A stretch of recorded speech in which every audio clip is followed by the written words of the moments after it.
see which one of us has a preference. Emily Wheeler, sit down in the back. Thanks everybody for coming to Helicon tonight. I can probably talk loud enough, you don't need it. Thank you everybody for coming tonight. I'm Eric Bishop, and it's my privilege to introduce some of my favorite writers and friends. Thank the USU writing community and the Helicon community, the Writing Center at Utah State, and Logan Library for giving us the venue to do this. I'm going to give Star a minute to talk about the flyers and everything.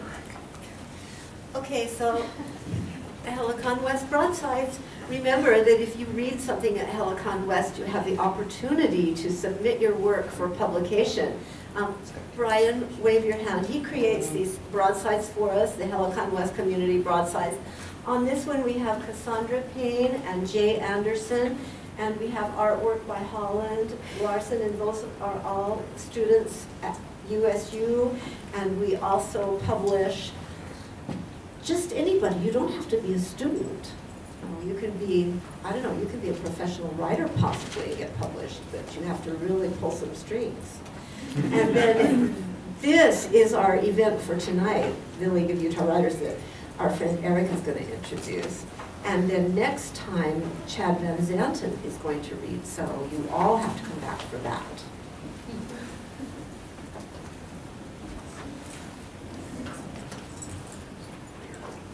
Okay. A couple of announcements. There we go. In the back, contest winners within the League of Utah Writers and people who placed well, we created an anthology. Tim, do you want to hold those up maybe? We have the anthology for the winners for the League of Utah Writers, several of whom will read here tonight for both 2012 and 2013. And I just learned today that the title for both anthologies is named after Isaac Tim's poems, and he will read for us tonight. So let's go ahead and get started. We will start with Amanda Luzader, who is the president-elect in the Utah League of Writers. We'll then hear from Isaac Tim. We'll go to that point.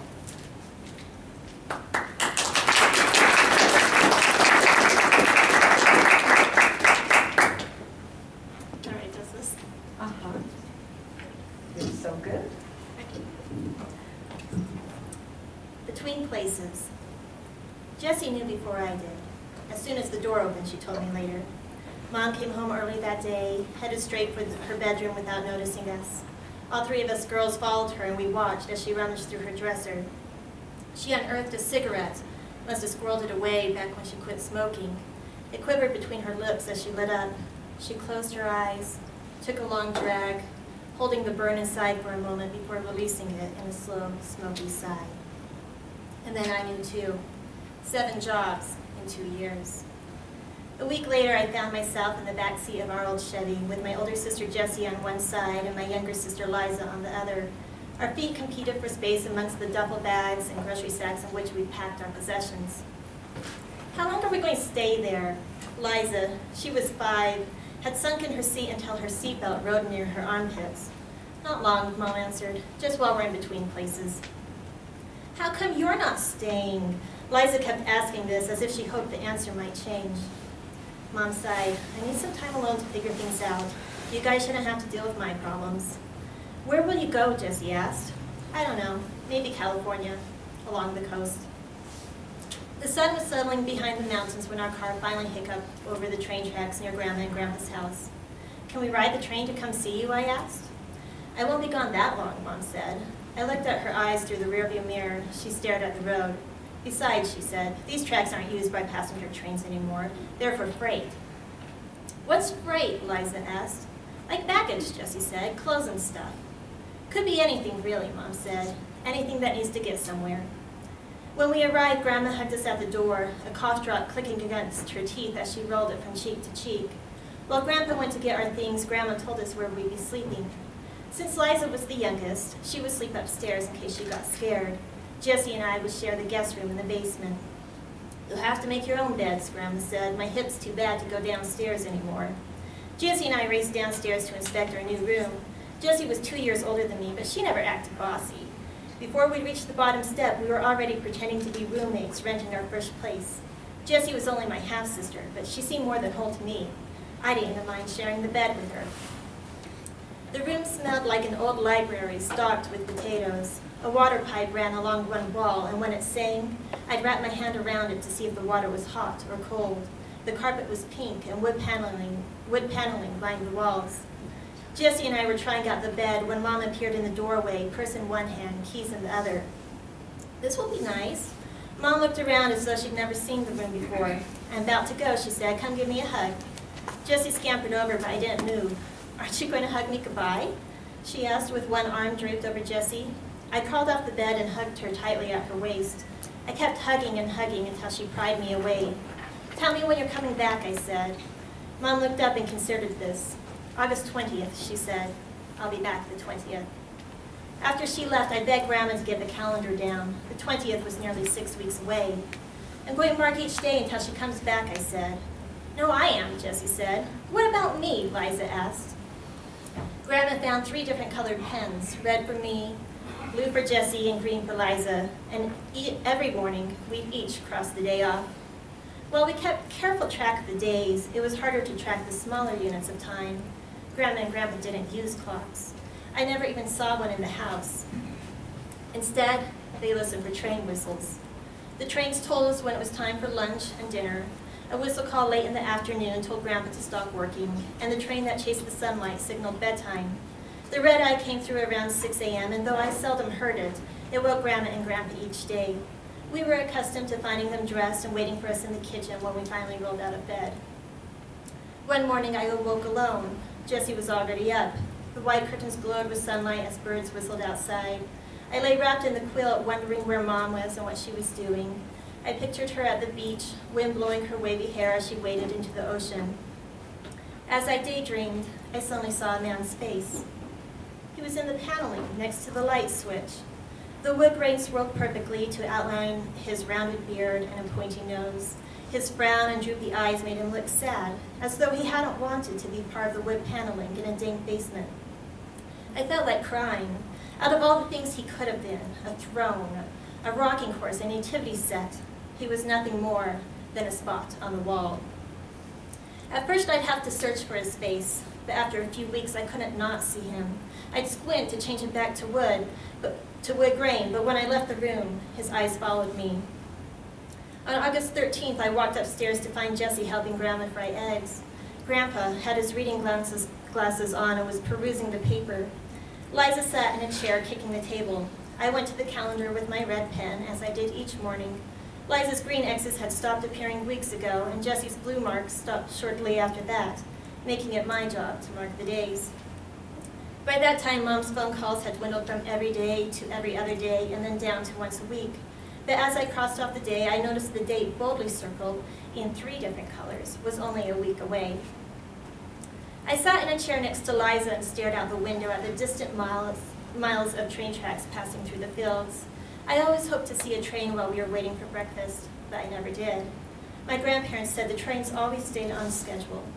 I wanted them to be wrong, and I checked every day, but the tracks were always still and silent. "Do the trains here go to California?" I asked. "Of course," Grandpa said. "Trains can go anywhere there's tracks. These ones connect from Sacramento to Tallahassee, clear across the country." "But they can't go just wherever they want," Grandma said. "They have to go where they're expected. And I'm not sure these trains go to California." Grandma set a plate piled high with toast on the table. Liza lifted the top piece with her pinky. "Grandma, you burnt the toast." "Eat up," Grandpa said. "It'll put some hair on your chest." "I don't want hair on my chest," Liza mumbled. Grandpa folded his glasses and put them in his shirt pocket. "Do you girls know I brought your grandma here on the train?" We did, but we loved to hear the story. "When was it?" Jessie asked as she pulled up a chair. "Right after the war. I decided I needed to find a wife, so I went to the city, found the prettiest girl, married her, and brought her home. Easy as that. I wouldn't have come if I'd known I was coming to this," Grandma said. Grandpa covered his mouth and whispered loudly, "I wouldn't have brought her if I'd known she'd turn into that." Grandma hurled a hot pat at Grandpa's head as he laughed. I tried to picture what Grandma looked like when she arrived on the train before the wrinkles and extra weight. The best I could come up with was a life-size cutout of her black and white senior picture that hung in the hall. I imagined Grandpa stepping off the train and helping the two-dimensional beauty down the steps and leading her to her new home. Then her photo, with its frozen smile, donned an apron and spent the rest of its days farming, washing laundry, and raising 6 photo-paper children. I wondered if Grandma would have boarded that train had she known what her future held. "Look, there's Meanie!" Liza jumped from her seat and ran to the window. None of Grandpa's barn cats were particularly friendly, but we could pet them if we got them cornered. Not Meanie. She'd arch her back and puff up so big her tail looked like a raccoon's. She'd bare her teeth and hiss, and if we still didn't leave, she'd fold back her ears, and a scream would escape her mouth as if our mere presence was exorcising some demon. When the time came for Meanie to have her kitten, she climbed up to the rafters of Grandpa's barn, too high for us to see her babies. "Her kitten should be getting big," Grandpa said. "Why'd you have them up there anyway?" Liza asked. "Probably to keep them away from you," Grandpa laughed. "She'll either bring them down soon or they'll fall and break their necks," Grandma said. That got us girls going to the barn every day looking for raining kittens. Sometimes we heard mewing and we'd stretch our hands above our heads hoping to catch them. Grandpa said, "Promise you won't handle them too much or they'll get soft and won't make good mousers." The week passed with no sight of kittens, but by then we had other things to think about. On August 20th, we unrolled several feet of butcher paper in the driveway. Jessie brought out her portable radio, and while the Beach Boys sang, "I Wish They All Could Be California Girls," we decorated the banner for Mom. I wanted it to say, "Welcome home, Mom," but Jessie said we needed to write, "Welcome back," since this wasn't really our home. We settled on, "Welcome, Mom, we missed you." But we ran out of room and had to write the U in scrunch print vertically at the end of the sign. Then we added magic marker hearts and crayon rainbows. The texture of the concrete pressed through the paper, and Liza ripped a small hole on one side, but it still looked pretty good. When we were done, Grandpa got out his ladder and hung the banner over the front window. "She'll be able to see it from a mile away," he smiled. We went inside and stood at the window watching for our car to bring Mom back to us. "A watched pot never boils," Grandma said, and she ushered us outside to play, but I caught her looking outside the window herself. A little while later, Grandpa asked me to go grocery shopping with him.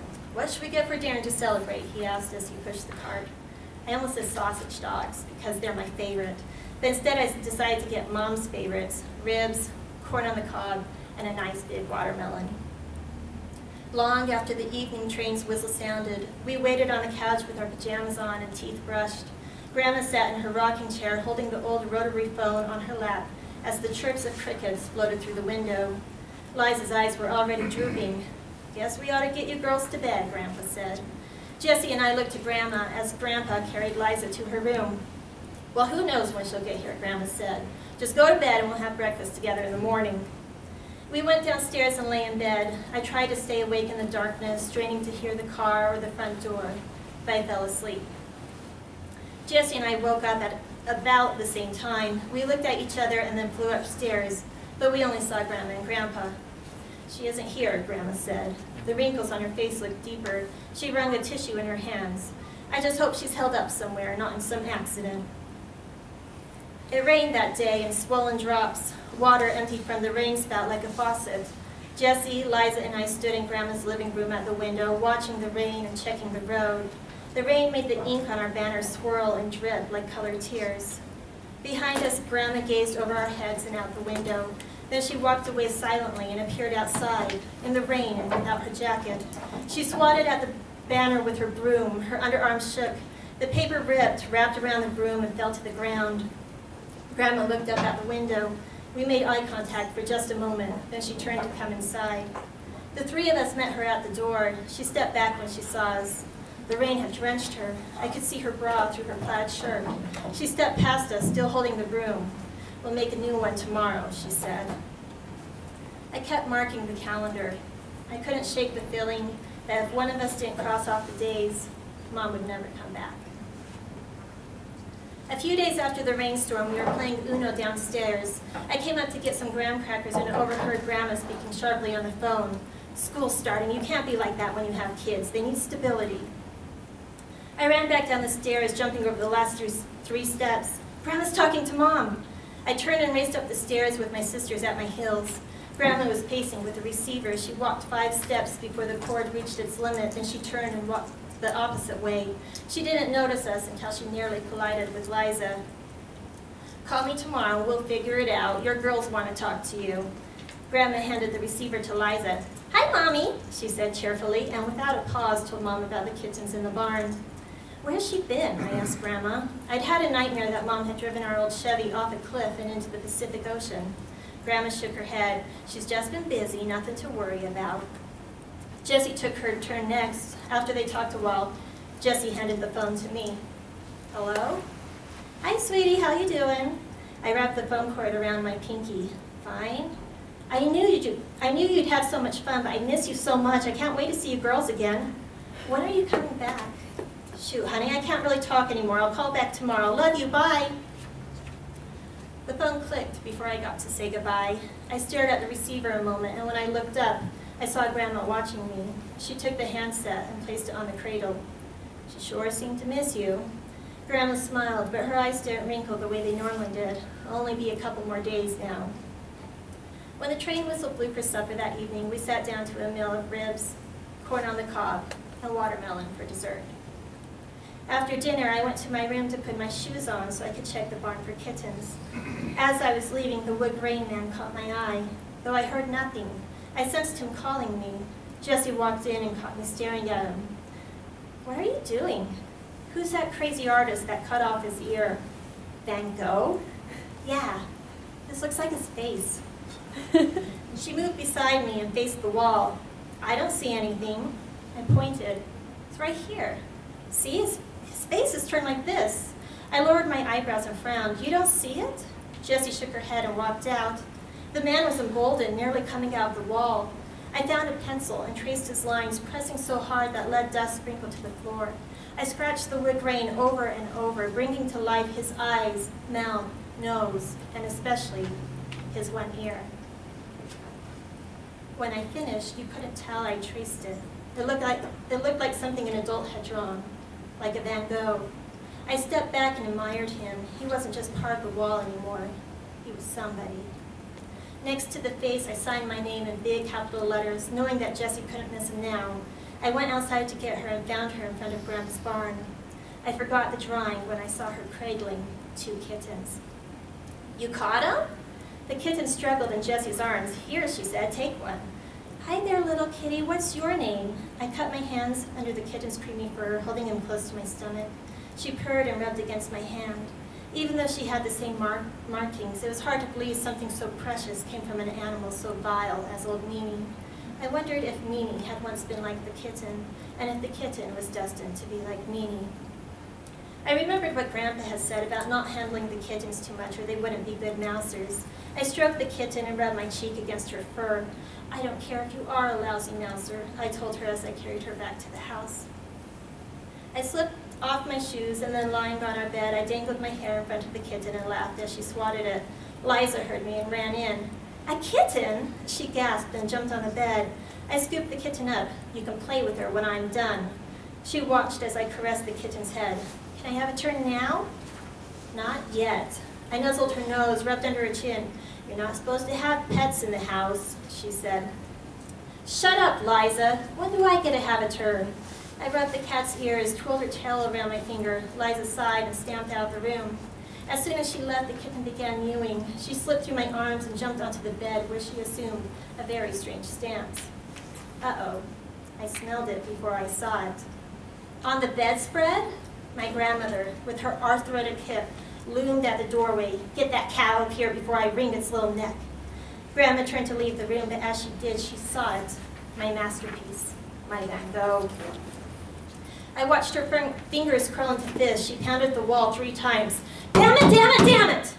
She turned to face me. "You're ruining my house. You're ruining everything. You're just like your mother." I picked up the kitten, dug past Grandma, and ran up the stairs 2 at a time. Grandma was your standard issue, cookie-baking, choir-singing grandma. I didn't know she could swear. In the backyard, the swinging gate's old hinges squeaked as I stepped into Grandpa's farmland. The kitten freed herself from my arms as I passed the barn. I kept walking. My bare feet curled around hardened lumps of soil. The sun, lingering near the horizon, beckoned with yellow light that somehow seemed truer than that of noonday. It kissed the world with Midas lips, transmuted my brown hair into threads of Rumpelstiltskin gold and warmed my pale skin. I walked farther than I'd ever gone, too far to hear shouts to come home. I walked until I reached the crooked fence of sticks and barbed wire that marked the end of Grandpa's farm. A stone's throw beyond the fence, I saw the creosote railroad ties and rusting tracks. My eyes followed the line for miles, all the way to the center of town where a familiar mustard and maroon Union Pacific engine stood parked with its line of freight. Its whistle bellowed as the train lumbered down the tracks. A calling came from within me, raced the train. My heart thumped. I turned parallel to the tracks, waiting to start. The whistle sounded again, the ground vibrated, the tracks clanged. The train sped past, its thunder blowing through me, and then I ran, arms pumping, legs galloping. I watched the train with side eyes, my hair a spiraling smoke trail behind me. The air tried to force me back, but I pushed through. And when the train dropped behind my view, I knew it was chasing me. I was the conductor of my own train then, unbound by the limits of the tracks. I could go anywhere, see anything, and I ran, smiling, ahead of the train. Then I slowed, and my arms dropped to my side. A fence squared off Grandpa's property, stopping me in my footsteps. There was no stopping the train. It barreled onward, snaking around turns and climbing hills, charging ahead to the places it was meant to go, stopping only where it was expected to be. It left me behind in the dust and the smoke, somewhere between places.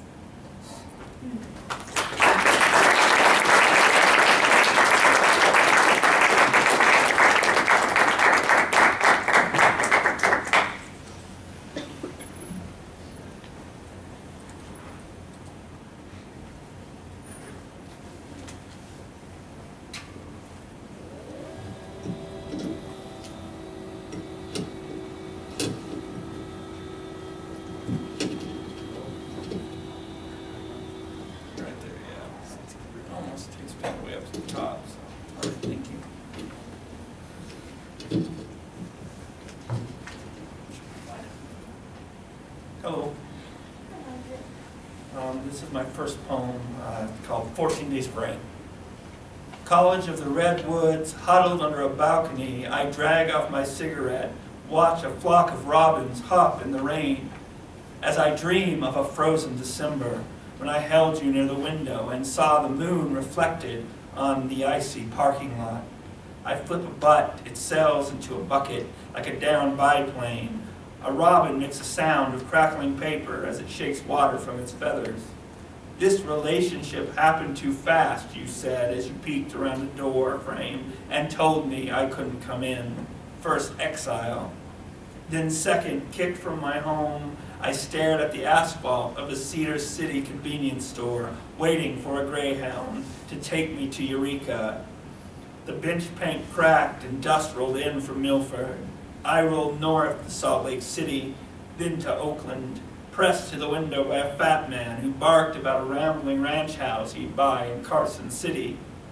The robins that flew by, ones and twos, to the coast before the snow now flock across the quad in their stilty, jerky movements. Before today, I have never seen more than one. Now they troop like red flags under the fog. All week, I have been flirting with a married woman. She stuck her tongue out. I told her, that's only polite if you share. But she called my bluff, whispered in my ear, where is a safe place we can go? I stammered, my cool done blown. I couldn't think of anyone but you.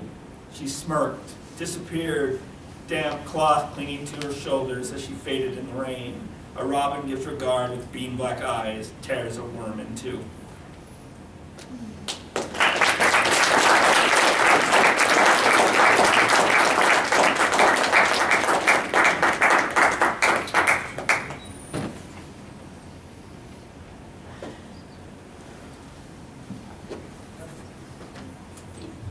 I can probably figure this out sooner or later, right? All right. Well, yeah, I may need help. Wow. Pretty amazing. We will next hear from Chad Van Zanten, then Tim Tarbett, Isaac again, and then Tim Keller, past president of the League of Utah Writers, will be our concluding reader.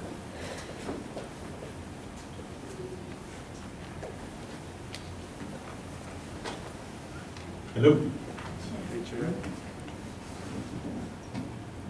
How's that? Sound great? Perfect. Can I see? I think I can see. I have to confess that I have read this essay here before, and I apologize about that. But I thought I might be able to compensate for it by telling you that it contains about 6 to 8% Russ Beck content, which I think kind of helps get it over, right? Because if you came here for Russ Beck content, this is as good as it gets tonight. None of these other pieces are going to have Russ Beck content. Even if Russ Beck himself shows up, you're looking at like 10 to 20% Russ Beck content. So I am your Russ Beck content hookup for the evening. It's about fly fishing, which I know is kind of another strike against me, but it's about other things. When you take up a pursuit, when you take up a hobby, and you get passionate about it, you begin to spot and think of the parallels between what you do and real life. Life itself, that's how you term it. You say, ping pong is like life itself. And it ennobles ping pong. It makes it seem more important than it really is. There's nothing wrong with ping pong, but it's the same in fly fishing. When I wrote this, I was thinking of when, at the beginning of the day, when you go fishing, you are in a certain situation, and that situation is you haven't caught any fish. Mitch knows all about that. Not catching fish. No, even the greatest fly angler in the world, like somebody like Mitch, has to start in that zero state. You have to not catch fish first. And you want to get to the situation where you are catching fish. And sort of traversing that gulf is sometimes a matter of poise and dignity. It's kind of part of the art of fly fishing. And some guys do it really well. Russ Beck is one of those people. And then there are people like me who are, somewhat foolish and embarrass themselves and don't handle it very well. And it's the same in life. It's like life itself.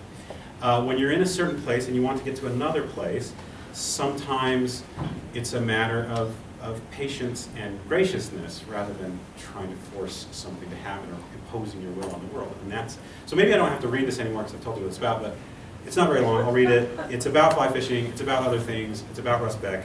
And it's called The Places We End Up At. Brad calls the motel around 8 p.m. and tells them we're on the interstate and about 2 hours away, but will there be someone to check us in when we arrive?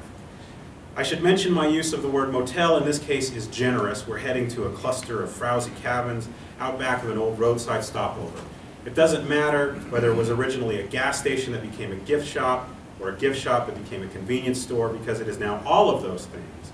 And the one thing it is not is a motel. All-night check-in is just one of the many conveniences they do not boast. Air conditioning, ice, and room service are a few others, and surely we are closer to the Continental Divide than the nearest swimming pool or hot tub. The proprietress of this establishment tells Brad the diner closes at 10. Her name is Brandy. She says if we get there before 10, someone can give us a key to our cabin. If we get there after 10, we can go around back and find the key under or next to something, somewhere, but that seems worrisomely complicated, and so Paul drives a little faster. We exit the interstate and pull into the gravel parking lot with about 120 seconds to spare, but no more than that. Through the windows of the diner, we see Brandy closing up. She wears way too much makeup and spray-on tan for someone her age, and her attempt to flirt with Russ would be awkward even if she were much younger. However, she wins us over by treating us not as paying customers, but as distant and unexpected in-laws who are in need of a place to crash. So, she says, you're here. We admit that we are. She asks if we want to pay by cash or check, and in return we ask her if we can split our bill 4 ways so we can each pay separately. Well, she says, that makes it harder for me. No one says anything for a few moments. Finally, Paul says, so can you or can't you? Yeah, I can. As she runs our cards, we ask how business has been. She sighs and says her best employee is out of commission because she had to go into town to bail her boyfriend out of jail. We nod and pretend to know how tough it is when your best employee has to go into town to bail her boyfriend out of jail. Brandy shrugs it off and says everything will be fine in the morning. She says, I mean, how long do you need to bail one guy out of jail? We nod some more. Brandy shows us to our cabin, the interior of which would not be unfamiliar to anyone who has been detained in an internment camp. Once we've dropped our bags and rod cases, we notice that the cabin only has 3 beds. So Brandy takes us to the cabin next door where she keeps a couple of Rollerway cots that appear to have been in service since the Roosevelt administration, and I mean Teddy. She points out which is the better of the pair, and Russ helps me roll it down the boardwalk back to our cabin. Brandy watches Russ as he pushes the rollaway. "You're tall," she says. "How tall are you?" Once inside the room, I unfold the cot, and there in the center of the mattress is an evil-colored stain about the diameter of a good-sized dinner plate. Russ and I exchange a horrified glance, but Brandy is unfazed. I realize that it falls to me to be embarrassed on behalf of us all, so I quickly flip the mattress over. On the other side, the stain is even larger. "Try again," says Russ. I turn the mattress back over and say, "We're sure this is the best one?" "Yeah," says Brandon, "the other one has mice living in it." These are the places we end up when we decide it's time for a fishing trip. Greasy places, smelly places, but open places. Brandy brings some bed linen. I use both sheets to double wrap the mattress like a corpse. As soon as I lie down, I pretty much know how sore I'll be in the morning. This mattress will hit me in my lower back and hips because it sags in the middle, exactly like a hammock. And there are some good reasons one does not see many hammocks in the bedrooms of Western civilization. This is one of the advantages of very Spartan travel accommodations. You at least know how much worse it can get, and you're unsurprised when it does. We did most of our talking in the truck, so we flip off the lights and turn in. Outside in the parking lot, idling big rigs growl ceaselessly through the night. A sodium arc lamp on a high mast floods the cabin with ruddy electric moonlight. Big clouds of moths swarm in the glare, and occasionally they land on the window where they dance in circles and figure-8 patterns. Next morning, we're up in the stream before the sun gets there. We catch a few fish. I hook and lose a nice brown practically on my first cast. However, as the day advances, there seems to be a discrepancy. I came on this trip for the superb fishing, and the fishing is not superb. My attitude deteriorates, and that makes me fish poorly, and that makes me catch even less. "They're in here," says Brad. He's hammering away at the deeper water. "You know they're in here. We just have to figure it out." I hate it when Brad says that, because that's what Brad says when the fishing sucks. And as soon as you tell yourself it's not about the fish, that's when you know the fish are exactly what it's about. This is another place where we end up, somewhere the fishing ought to be good, but is not, and the river offers no explanation. As the day grows hot, the fishing worsens, though that seems hardly possible.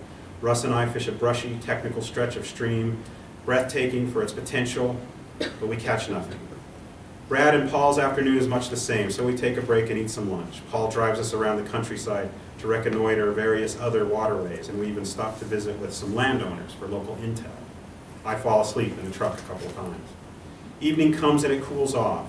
We return to the stream to fish and split up to refish various sections that performed poorly in the heat of the day. I've given up hope of a 50-fish day or even a 20-fish day. I go up the road a mile or so to a slow, deep bend in the stream where we caught a few nice fish that morning. As I approach the river and the spot where I want to start, I see animals moving in the high grass at the bank. It's a herd of 20 or more bighorn sheep. They emerge from the grass and pass within 50 feet of me before climbing a rocky hillside. It's juveniles and ewes with horns that don't curl all the way around. Their orderly but slightly nervous procession reminds me of a grade school class during a fire drill. 60 seconds later, they've climbed over the hill and out of sight. I walk to the spot and stand there in the laid-over grass where the little herd had been resting and drinking. They've left behind a faint animal odor. As I survey the water for rising fish, there are none. It occurs to me that all around me is silence, and I mean silence. No breeze or bird song. The low gradient stream makes no sound, and there are no trucks moving along the dirt road. It stays this way for a long time. It's a rare and utterly welcome sensation, and it's where I wanted to end up all along. Thanks.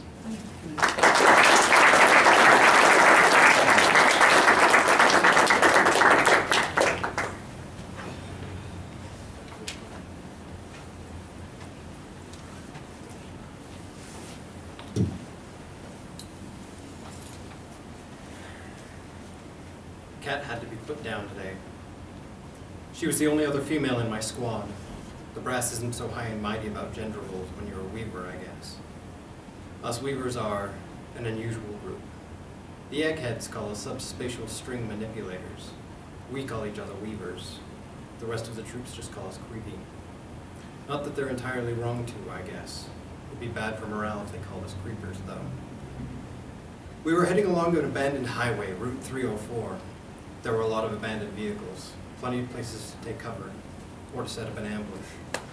We had just rounded the bend when they hit us, a perfect kill zone. 3 of my men were dead before we knew what was happening. I thought we were all dead for sure, but Cat threw up some sort of barrier. It stopped everything they were throwing at us, letting us get to cover amongst the wrecked vehicles. I started yelling orders to return fire, but then I looked up at Cat. She'd taken cover behind one of those old pickup trucks. The thing looked like it had been on its last legs before it had been riddled with bullet holes, and heaven knows what else. She was concentrating, hard, way too hard. I yelled for her to drop the weave, let her barrier fall. She looked up at me in a daze, sweat streaking through the grime on her face. We locked eyes, and black swam at the edges of my vision. Shouts became indistinct, and the thud of gunfire moved more than a pulse. I started to yell, but suddenly her eyes went wide. Then she started to smile. She looked away, cocking her head as if she was hearing the gunfire for the first time. The barrier fell as she stood up and raised a hand towards one of the enemy combatants, and spun a weave I could barely comprehend, frying him with a lightning bolt. The blast knocked me on my ass, and the gunfire stopped for a moment as everyone got over the shock of what had just happened. By the time the enemy started yelling orders for everyone to focus their fire on her, she'd blasted 2 more. Gunfire split the air as the enemy force desperately tried to bring Cat down, but if any of them did hit her, she didn't take notice. It looked like she was weaving the bullets to miss her completely, something I hadn't thought possible. She proceeded to slaughter the enemy force, cutting down the ones who were smart enough to try and flee, her laughter splitting the air like nails on a chalkboard. She lashed out at some with lightning, while others simply exploded.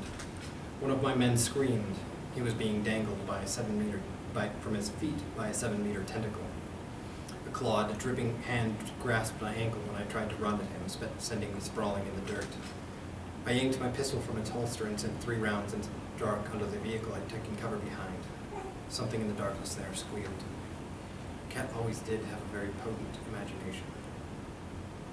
She walked through the battlefield, the eye of the hurricane.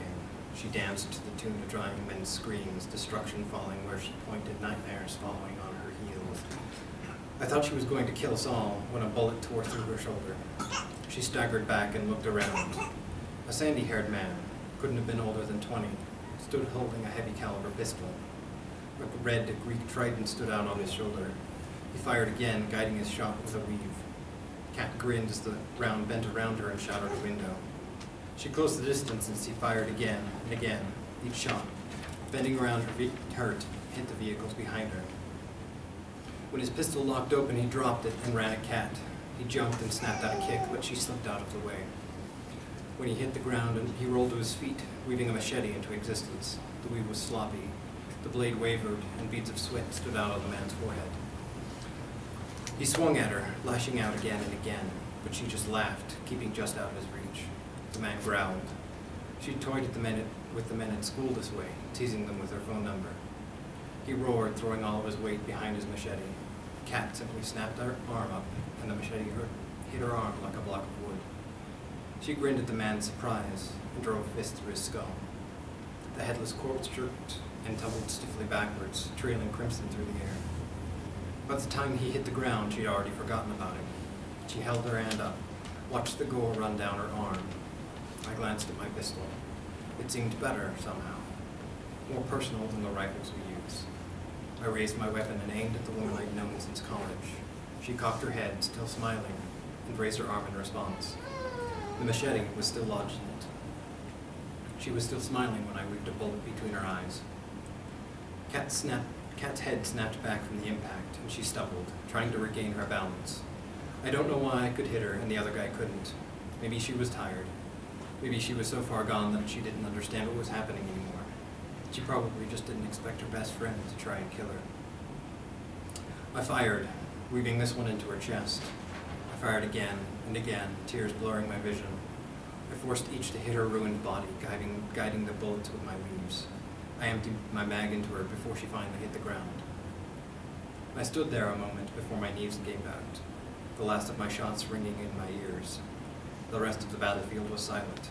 I don't know how much time passed while I sat on the ground, my empty pistol smoking in my hands, tears streaming down my face. Shadows danced at the edge of my vision, and the world seemed to darken. Black ink instead of blood spilled from Catherine's wounds, and eerie creatures crawled out from under the cars to lap it up. The wind began to whisper strange things in my ear, and... "Ma'am?" One of the new recruits tapped me nervously on the shoulder, his face filled with concern and fear. The other soldiers had taken up defensive positions, but they all glanced at me nervously. "What are your orders, ma'am?" I shook my head and started spitting out orders. I wanted to know how many wounded we had and how many casualties we had inflicted. I shoved a new magazine into my pistol and holstered it. In a few moments, the report came back. 5 dead, 2 missing, and 1 more wounded, not including Kat. We were never included on the casualty list. Maybe it was because so many of us died from friendly fire. All in all, the enemy had lost nearly 3 times that many. I shook my head and ordered us back to base. When we got back and they debriefed us, I told them that the enemy was nearing our position. We would have to move soon or we'd be discovered. I told them that it appeared that our enemy was beginning to deploy weavers of its own, and that I had been forced to put down Catherine when she snapped. I don't know what disturbed them more. Probably the enemy weavers. Up until now, us weavers were one of the few advantages that we had. As I write this, though, I wonder, are we really worth it? They say that put us in pairs because we work more effectively together. The fact of the matter is, though, that I've had to kill 5 of the 6 partners that I've had. 6 of the 7 now. That's the real reason they deploy us in pairs. They say it's to facilitate cohesion and to training purposes. It's really so the sane one can put down the other when one of us finally loses it. They say it's necessary. We're too valuable an asset not to use. That without us, the war is lost. Supposedly, weavers only snap under unusual circumstances, but even as I write this, things crawl at the edge of my vision. When I turn to look, they're not there. I'm starting to feel a constant, subtle anxiety. I wonder if it will develop into the full-fledged paranoia like my second partner had. Sometimes I feel like we're just walking pillars of insanity. We think we're all high and mighty, the pinnacle of evolution. We can weave the very fabric of the universe, bend reality to our will. But the universe doesn't like to be toyed with. No. So slowly, but surely it breaks us. It plants the seeds of madness in our minds, and each time we weave, they send their little tendrils holding deeper into us, cracking our fragile brains, tickling our silly little realities. They'll be sending me a new partner tomorrow. He's younger than Kat was. I wonder how long he'll last. Guys never last very long.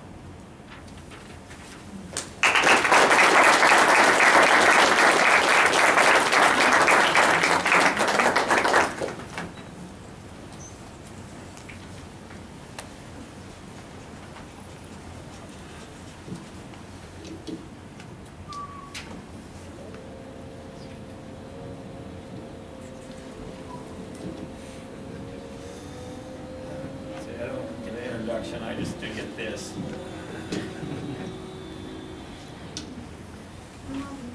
This is my last poem. It's Miranda walks the beach, Caliban watches. I would be the sand between her toes. I would be wrapped in layered mats of her hair or clinging upon her calf like damp canvas cloth. I would have devoured her fear like a fat-bellied toad as she stood before the blasted fur, shivering at her father's power. I would cut all the thorny callous burrs from this ill-formed hand, just to touch her like the cool sea-birthed wind that raises the bumps on her arm. I would take her slithering glare, that green-eyed spark, in a moment of this emptiness, shouted by 1,000 circling gulls.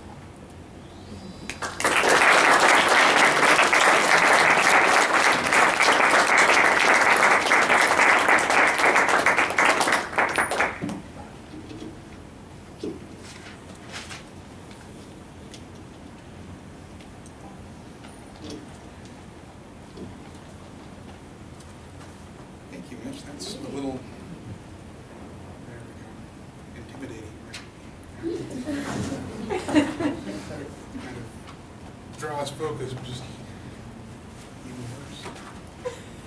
worse. So I hope I can read this because I was getting ready to come tonight. I accidentally squirted myself in the eye with aftershave, so we'll see. And I have, like Chad, I've read this here before, and I make no apologies because my readings here help the piece to do well. So thank you, Helicon. Here we go. I hate funerals. Always have. Mom and Dad's generation, they love the things, or seem to anyway. Oh, there are always the tears, the exchange of sympathies, everything you'd expect at a funeral. But phrases like, if it weren't for funerals, we wouldn't see each other at all, imply a certain level of enjoyment. Not fair, I know, but when you've attended as many funerals as I have, you can't help but feel a little jaded. See, my parents are possessed of talents very much in demand for occasions like church meetings, firesides, and especially funerals, be they of family, friends, or distant acquaintances. Blessed with a beautiful singing voice and a talent for the piano, Mom is the entertainment. She can sing and, if necessary, play a vast repertoire of hymns on demand, including but not limited to Amazing Grace, Nearer My God to Thee, What a Friend I Have in Jesus, and the all-time requested favorite, Softly and Tenderly, Jesus is Calling. Dad, on the other hand, is a gifted orator. He's been on the High Council since before I was born and thus has a great deal of speaking experience. His jokes are funny, his metaphors always tie into the sermons, and that alone sets him apart from the garden variety High Councilman. But those attributes do not, in and of themselves, account for his unique form of celebrity. Dad has great intuition. He can always be counted on to relate that one funny tale, followed without fail by another, guaranteed to miss the eyes of everyone in the audience, including, I'm sure, the deceased. But that's not entirely it either. No, for my money, it's Dad's mission experience that started him down this road. He served a 2-year mission in Depression-era Georgia, surrounded by holy rollers and evangelical tent revivals, a place where religion is in the blood and reverence is reviled as timidity, where if anyone were to listen, if you wanted anyone to listen at all, he had to walk the walk. Dad is a dynamic speaker, his vocal pitch varied, his body language animated. When the Spirit takes him, and it frequently does, he moves and speaks and preaches from its influence. Don't misunderstand, we're not talking about speaking in tongues or rolling around the aisles, but pulpit-pounding, congregation-engaging interaction, you bet. At the end of a typical service, Mom and Dad will be mobbed and thanked, invariably ask the question, would you speak at my funeral, someone says?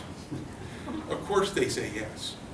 It's quite an honor after all, and for years that meant my sister Shalon and I would be attending their funerals as well, ostensibly to pay our respects, but often as not to support the cast.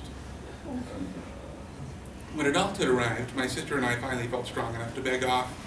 In truth, Mom and Dad's fan base was such that we weren't even missed, and we still went to the important funerals, those of family, close friends, people we'd met more than once, which is how we ended up at Uncle Lyle's funeral. Lyle was our kind of people, good-hearted if a bit on the irreverent side. Besides, anyone who could indulge a 7-decade love for unfiltered Lucky Strikes and still make it to the ripe old age of 87 years old deserved a send-off. The family gossip mill was rife with rumors of sons and daughters duking it out over the inheritance. Compounding matters was ridiculous Mormon policy, namely that the boys, inactive for years, weren't allowed to participate in the funeral. Strong opinions regarding that little tidbit echoed from the Ward House Sunday school room, where moments before the family prayer had been held. The current ward bishop was out of his league. Thankfully, Uncle Lyle's bishop from years back had been asked to preside, and he was keeping the peace. Barely. All in all, this sad little Thursday was shaping into a soap opera to put Melrose Place to shame. For some inexplicable reason, the girls didn't ask Mom to sing, embarking instead upon a musical program of their own. Eldest daughter Lydia, once a violinist of some note, took the stage to prove beyond doubt that the violin, while capable of producing the sweetest strains for the gifted and the dedicated, is, in the hands of the hobbyist, the out of practice, the least forgiving of all instruments. Alas, Lydia fell into the latter category. The blending of notes most closely mirrored the toss-up between fingernails and a chalkboard and a tortured cat. Her performance made worse by the occasional memory of competence, moments few though they were, where the right amount of bow and string came together to mock us with the realization of what should have been amazing grace. My sister and I grasped hands, though we dared not look at each other lest we dissolve into fits of laughter in the middle of our uncle's funeral. Lydia, meanwhile, ever the trooper, stopped in the middle, wiped her tears, and amazingly began again. On and on it went, until finally, in a moment demonstrative of the adage that God indeed hears and answers prayers, the song was over, and the humiliated daughter fled to her seat. Dad, stoic as any Vulcan, rose and approached the pulpit. A single glance toward the family section wilted any hint of a smile. "Thank you, Lydia, for that beautiful tribute to your father," he began, and Shalon's Amazon grip nearly broke my hand. "Oh, how Lyle loved that song. I remember when you were just a little girl, your dad made sure anyone in earshot was treated to a recital. No matter what songs you played, he always had you close with that one. I can't think of a better way to honor him." Lyle was 16 years older than me. That's quite a span. He was off to the Army before I was out of short pants.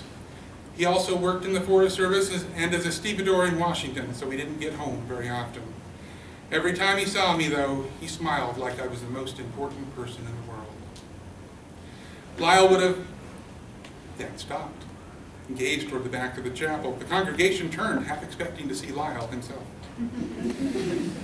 When Lyle retired to Arizona, Dad continued, he insisted we come see him every winter. He had a wonderful home with grapefruit, lemon, and orange trees all around. Every day he'd take us. Dad grabbed the podium, a hand on each side, his head tilted slightly up, his eyes barely visible. To the casual observer, he could have been having a stroke. Mom looked worried. Then Dad was fine. When my brothers teased me, it was Lyle who... Dad crumpled in on himself. Could have been a heart attack this time. The bishop actually made him to his feet before Dad, without looking back, froze him in place with a Jedi hand gesture. Stretching back to his full 6'2" height, no appearance of ailment this time, Dad looked skyward as one receiving updates from on high.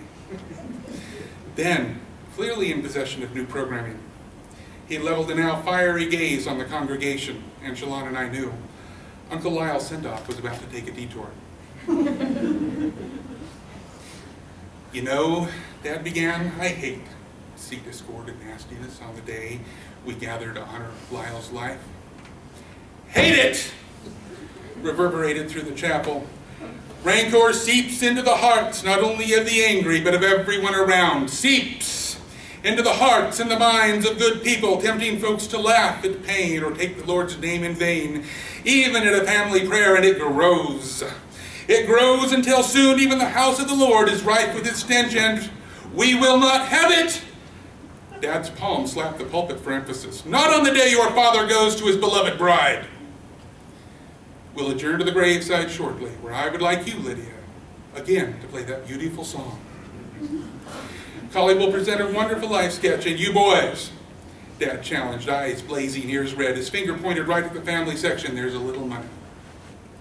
The girls get a little more. They took care of your father when you couldn't be bothered. You know it's fair, you know it's right, and now, on this, his final day on earth, you will abide. Clear? Meek nods responded, and Dad was, well, Dad again. We marched en masse to the top of Cemetery Hill above the old Mink Creek Ward House and laid Uncle Lyle to rest. My sister and I hung back as we walked back down, watching Dad field funeral requests. It was only after the Relief Society dinner, when everyone was wrapping up, that my cousin's fiance spoke up. "Did your dad just call out a family over money in the middle of their father's funeral?" "Welcome to the family," Shalon said.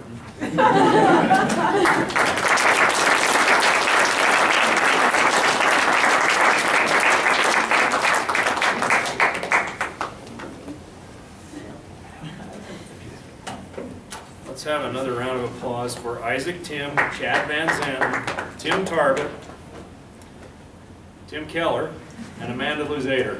Yeah.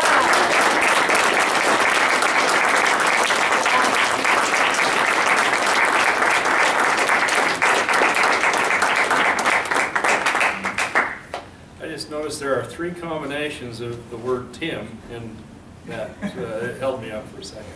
Okay, the open mic the open mic segment of Helicon West. We'll start with Ben Kuthi. Did I pronounce that? Ben, I know you. Kitty. How do you spell it? How do you pronounce it, Ben? Kitty? Kitty. Ben, then we'll hear from Trevor Grant and Millie Tullis.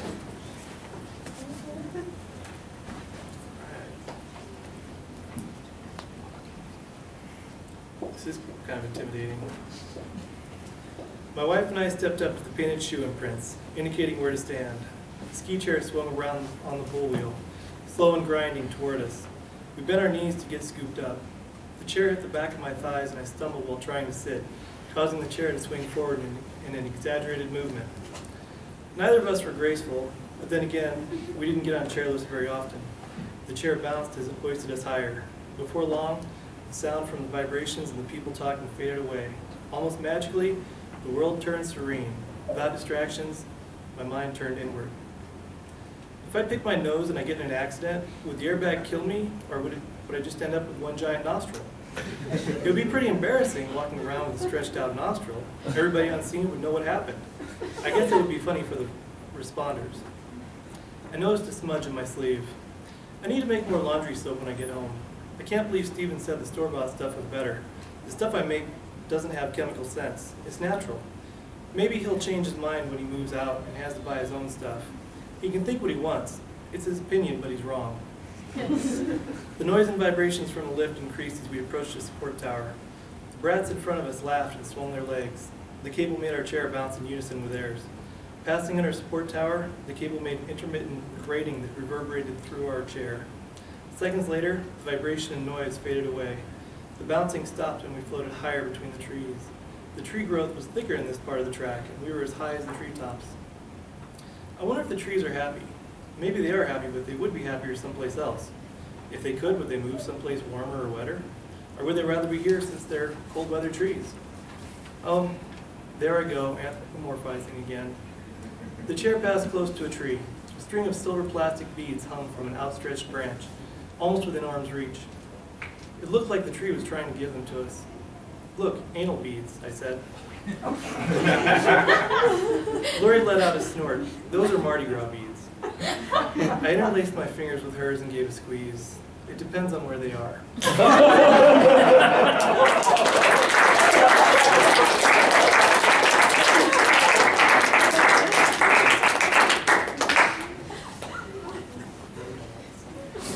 How's it going? Good. Good. All right, so I'm going to read one poem. Keep it nice and quick. I'm scaring people off. That's not a good sign. So this is a poem that was kind of born out of one of those writing exercises that writing professors make you do. So sometimes you need to hold on to those silly exercises, no matter how trivial they may seem. Prolong. I trace shapes with my toes across the stiff rug as I play cards with my parents at the dinner table. The cards, a new pack, fresh and inflexible.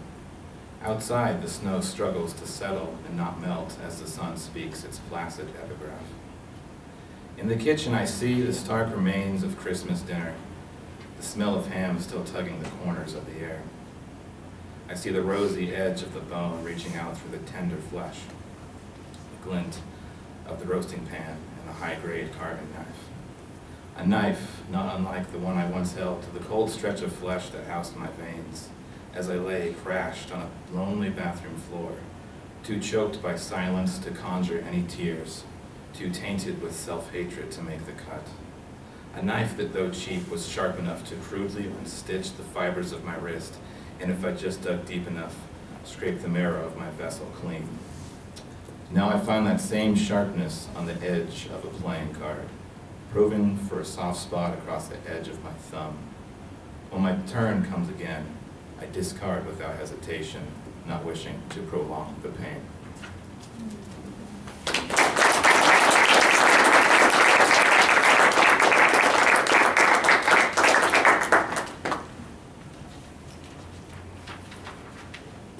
Okay, my name is Millie. I'm going to read a poem called Our Gift.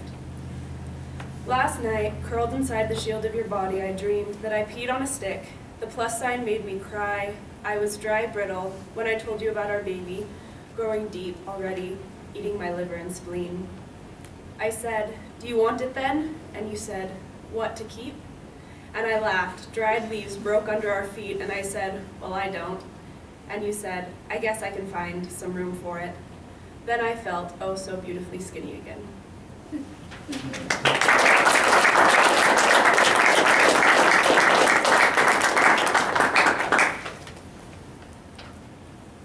Next, we'll hear from Brian Cook, Emily Wheeler, and Natalie, will you help me with your last name? Gregory. Gregory. All righty.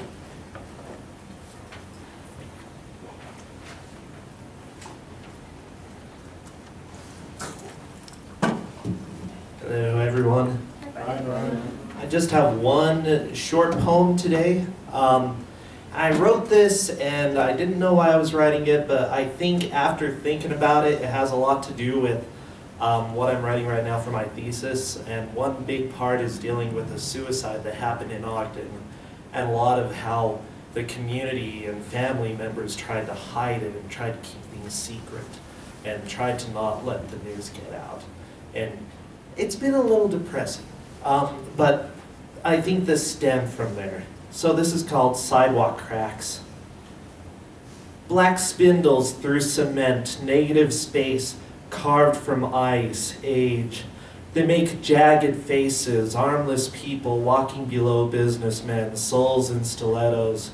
Some lines carve out wide hips, breasts, others a lifted nose bridge. Hands twist in that dark, fibrous nothingness. Catch heels, trip those never looking down at the frail frames. The concrete people appear through cracks, cracks with sharp edges that burst through sealant no matter how thick. We can't hide these people who break and crumble until gone. Thanks.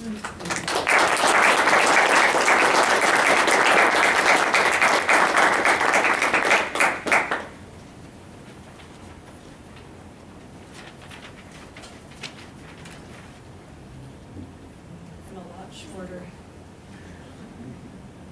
There we go. Maybe. Okay. This poem is called Magician. Whoa, my toddler says, pointing her chubby finger like a wand and infusing the world with magic. A drooping, weather-weary tree sheds dying leaves. She runs through and they become a blazing orange trail crackling beneath our feet. A hedge of tattered roses, leaf edges crisp and brown, jealously open tissue paper petals, and waft perfume when she presses her nose in. A rusted truck, puking diesel fumes into the air, rattles the ground. Her wondering stare transforms it to a mighty mechanical beast. A cold gray pebble, one among many, glints and sparkles, as prized as any diamond when she holds it in the light. My little girl's wide blue eyes find magic everywhere. She points, and I say, whoa.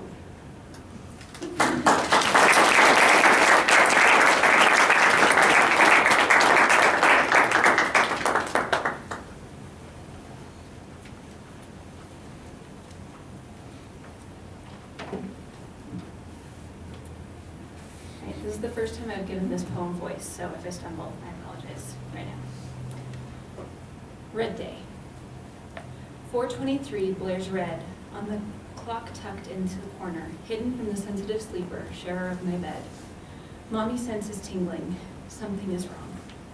Glasses stay on the tape deck, pseudo bedside table. Rush to mother-in-law's basement bathroom across the hall. Purple swirl panty liners is dripping in red. Crying blood at another unfruitful month. 8:15 blinks by bleary eyes, a sleep-in day. Nose both stuffed and runny pounds the forehead as I stumble across the hall, glasses affixed, hair askew. 3 squares of toilet paper folded for blowing. Mommy memories say blow harder. Green and red mix like an early organic Christmas card, all natural. Pinch the bridge as drops like tears collect on tissue. 9:43 slinks past, a leisurely breakfast to entice dear husband, hater of mornings, hot syrup on undercooked French toast. Teeth ache from sugar overload and temperature exchange. down the stairs to the bathroom with my toothbrush, purple stem, blue bristles, white paste, silly strawberry to avoid spearmint nausea, swish for 2 minutes, ice bit pink from bleeding gums. Military men say 215 as headlights roll along I-15, temper flaring under control.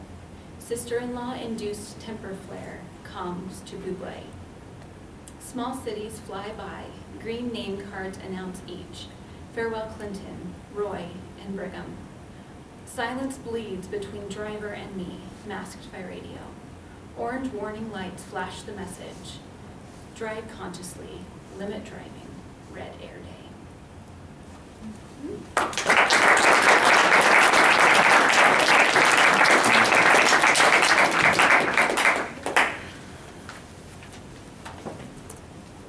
Okay, our concluding three, Marianne Witterberg, Katrina Muirbrook, and then Ronald Jensen.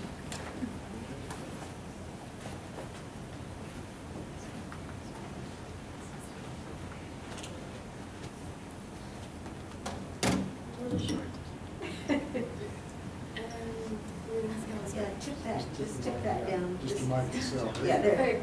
I'm going to try to read. So I'm sorry I'm reading on technology. I know it's kind of different. This is from the third chapter of my thesis, and it's split up into small sections. So this one is called County. And, oh, it has a Caitlin in it. It's not our kitty. Right. Caitlin's eyes keep drifting to Jacob's picture. I don't know why this bothers me, since I expect it. The photo sits atop a piano in my parents' living room. The blue frame and its antique brass stand is the focal point of the room. In the photo, Jacob wears his favorite shirt, the one that I hated. The bright red washes out his face, and the thin white stripes on the long sleeves don't line up with the stripes on the body. His smile is real, and a little bit crooked. His lips parted wide on one side of his mouth, almost closed on the other.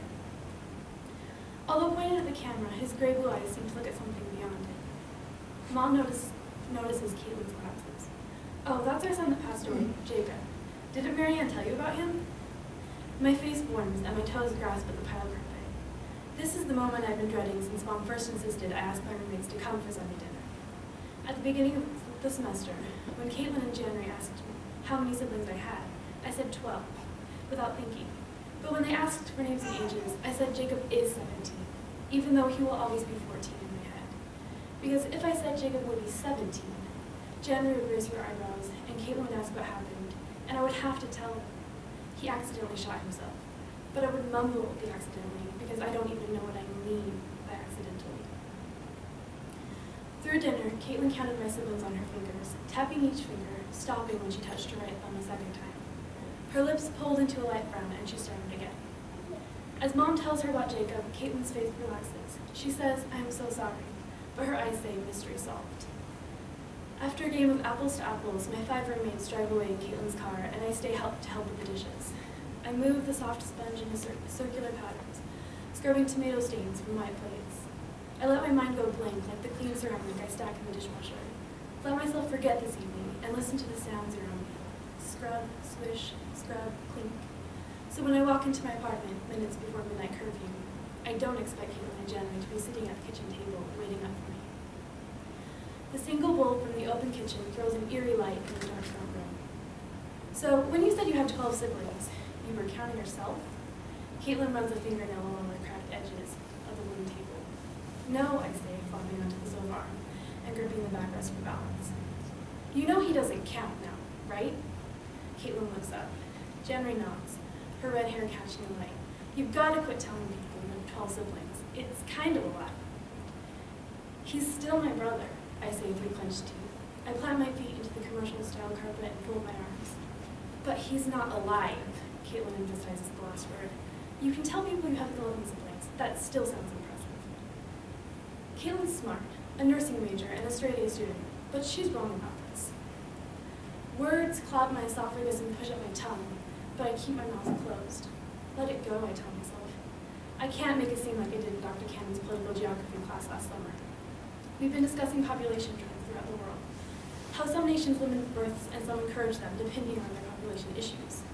Explaining the impact such regulations might have on individual families, Dr. Cannon said, if you have only one child, and he or she dies, you are completely devastated. If you have 6 children and one of them dies, it's not as big of a deal. His point made sense on an intellectual level, but grand ideas crammed inside my chest and formed words before my hand could politely interrupt Dr. Cannon's lecture. I don't think that's true, I said. Everyone matters. Dr. Cannon put up a hand to shield the projector light, and 30 heads turned toward me. For a minute, the lecture hall was silent. I melted into my seat, trying to blend with the 50 unoccupied chairs in the hall. I didn't hear Dr. Cannon's answer to my outburst, and I didn't say what I really wanted to say. Do you know what it feels like? I don't ask this of Caitlin and Jen right now. I wedge my tongue into my cheek and clap my teeth over it, shrugging my shoulder as I stand. I'm going to bed, I call from the darkened hallway. In my room, I bang my shin against Tilly's open drawer on the way to my bed. Across the room, Tilly's breathing is deep and even, so I leave the light off. Climbing into bed in my jeans and sweater, I lean against the wall and hug my knees, rubbing my bruised shins. My face grows hot, and a tear slides down my cheek. I suck in a deep breath and draw my knees closer to my chest, as if I could take back the tear, and my roommate's words. I don't understand how Kate, who gave a lesson on heaven and eternal families in church just this morning, can be so sure that my brother doesn't count.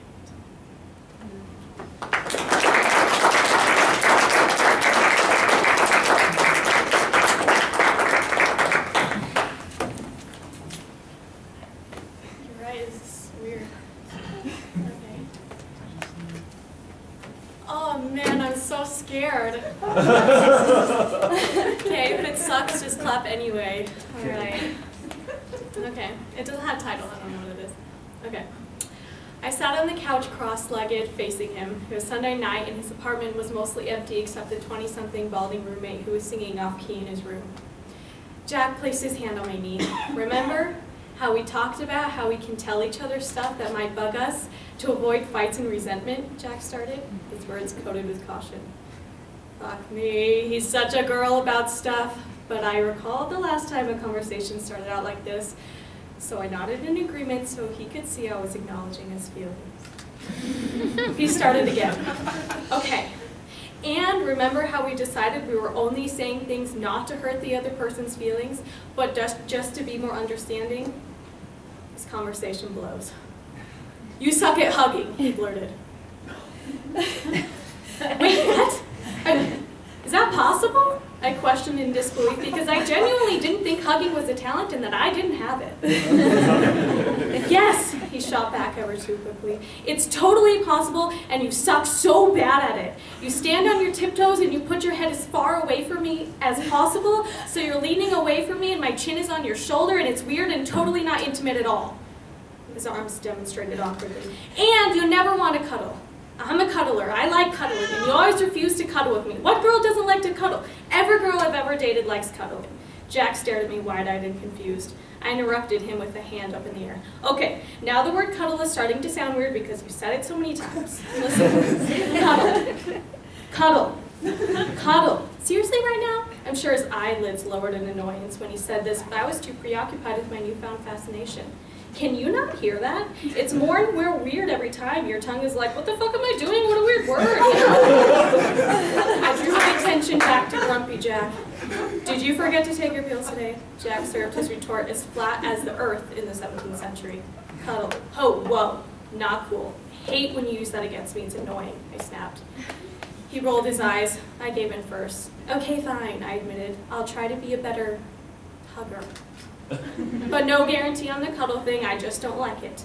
I don't want another human on me during a 2-hour movie, it's uncomfortable.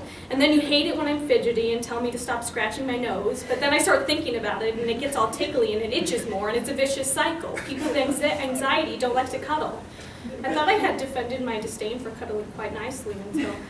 So you're saying that you won't cuddle with me, your boyfriend, because my being close to you makes your nose itchy? He raised an unkempt eyebrow. I'm sorry, is that a rhetorical question? One might think I was being sassy at this last comment. They would be right. Whatever, hug however you want, you're missing the point. He slumped back into the dusty couch and turned his attention to the low drone of a football game. I thought for a moment while looking at Jack there on the couch with his mind swimming with the confusion of who I was, and I realized that it's probably going to be the exact same on a Sunday night 12 years from now. He'll be annoyed because he doesn't understand how much of who I am is my fears, my anxieties, my irrationalities. And he'll give up a conversation of intimacy out of exhaustion and watch football, muttering something about how the Oregon Ducks' new helmets aren't as cool as the old helmets. All made my nose itch.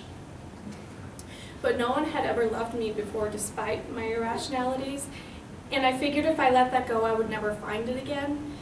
In some miraculous way, this guy who loved me, even though I was neurotic and had a therapist and couldn't pass a math class.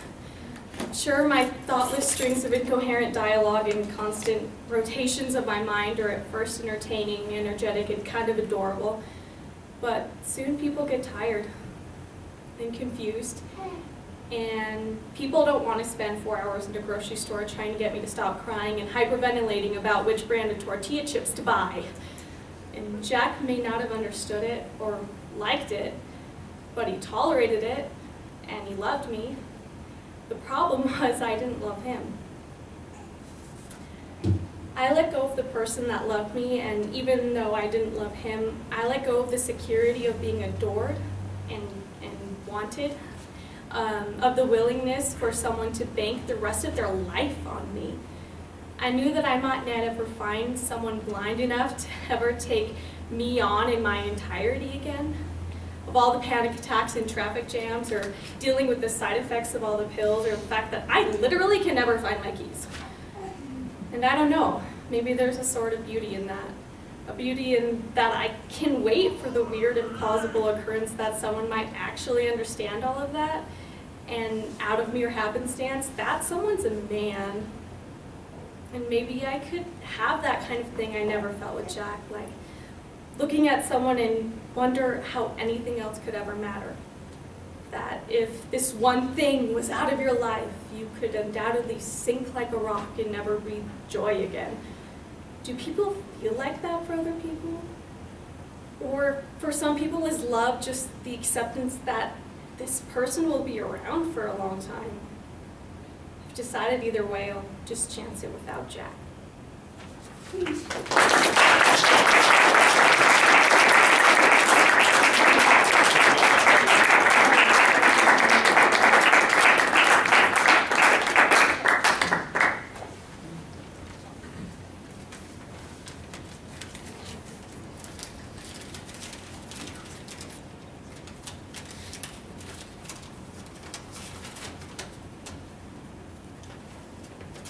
Hi. Hi, Ron. Hey, Ron. Hey, Ron.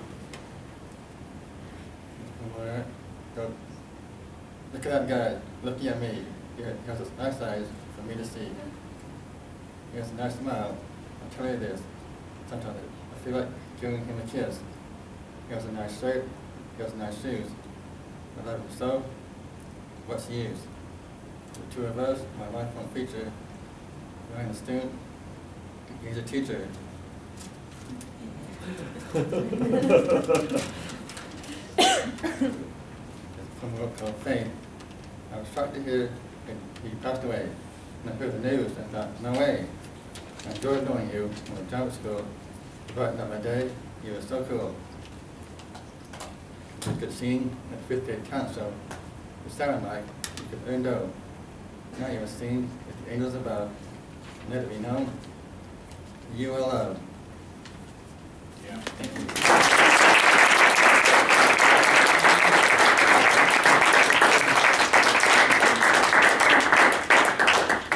Thanks everybody for coming. Star, any more announcements? Drink some more coffee and put your chairs to the side of the group. Outstanding. One more round of applause for everyone.